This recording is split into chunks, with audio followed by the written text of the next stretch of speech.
नमस्कार। मैं रीता उपाध्याय प्रयागराज से आपको कहानियाँ सुनाती हूँ। मैं बहुत सारी विषयों की कहानियाँ सुनाती हूँ।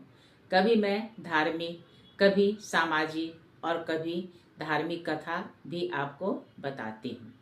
धार्मिक सामाजिक कथा कहने के पीछे मेरा प्रयोजन अपने गौरवशाली अतीत और परंपरा का वर्णन तथा स्मरण कराना है, साथ ही अपनी आने वाली पीढ़ियों को भी अपने गौरवशाली अतीत का दिग्दर्शन भी कराना है। आइए आज मैं आपको एक भक्त तथा आदर्श दंपति की कहानी सुनाती हूँ। पति का नाम श्री राका जी और पत्नी का नाम बांका जी था। इन दोनों के हृदय में सिवा भगवान के कुछ नहीं था। इनकी रीति रहनी सहनी कुछ विलक्षण ही थी। जंगल से लकड़ियां बीन कर लाते और उन्हीं को बेचकर नित्य अपनी जीविका चलाते थे। एक बार भक्तवर श्री नामदेव जी ने भगवान श्री कृष्ण से विनती किया कि भक्त राका बांका जी का गरीबी का दुख दूर कर दीजिए। भगवान ने कहा, मैंने बहुत उपायों से इन्हें देना चाहा, परंतु ये लेते ही नहीं। यदि नहीं मानो तो मेरे संग चलो, मैं इनकी निष्कामता दिखलाऊं। फिर तो भगवान ने मार्ग में एक स्वर्ण मोहरों से भरी थैली डाल दी और स्वयं तथा श्री नामदेव जी दोनों जंगल में छिप गए। इतने में श्री राका और बांका जी दोनों उसी मार्ग से आए। आगे आगे पति श्री राका जी थे और पीछे पीछे उनकी पत्नी श्री बांका जी थी।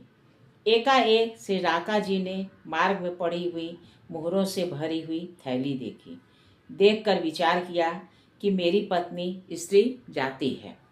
वैसे यद्यपि निष्काम है, फिर भी कभी कभी दृष्टि पथ में आने पर लौकिक वस्तुओं में भी मन डोल जाता है। अतः उन्होंने शीघ्रतापूर्वक उस थैली पर धूल डाल दी। श्री बांका जी ने पति से पूछा, अजी, आपने यहाँ पृथ्वी पर झुककर क्या किया है? तब राका जी ने सत्य बात बता दी। तब श्री बांका जी ने कहा, अभी आपके मन में धन का ज्ञान बना ही है। यह सुनकर श्री राका जी बोले, मुझे लोग राका और तुमको बांका कहते हैं, सो सत्य में ही मैं राका अर्थात रंक ही हूँ और तुम बांका अर्थात मुझसे बढ़कर श्रेष्ठ हो। यह बात आज मैंने देख ली। इनकी यह बातें सुनकर भगवान नामदेव जी से बोले, देखो हमारी बात सत्य हुई। ये दोनों धन के प्रति कितने निष्प्रिय हैं। भगवान की जीत हुई। श्री नामदेव जी हार गए। फिर भगवान ने एक और बात कही, यदि तुम्हारे मन में विशेष परिताप है कि श्री राका और बांका जी की सहायता करनी ही चाहिए, तो चलो इनके लिए लकड़ी बटोरें। फिर श्री भगवान और श्री नामदेव जी ने लकड़ियां बटोरी। तदुपरांत श्री राका और बांका जी लकड़ी बीनने आए और जहां तहां लकड़ियों का ढेर देखा तो विचार किया, हमसे पहले ही कोई बटोर गया है। फिर तो इनका मन ऐसा भयभीत हुआ कि दो लकड़ियां भी एक जगह होती तो इन्हें हाथ से भी नहीं छूते। तब तो भगवान श्याम सुंदर ने प्रकट होकर दर्शन दिया।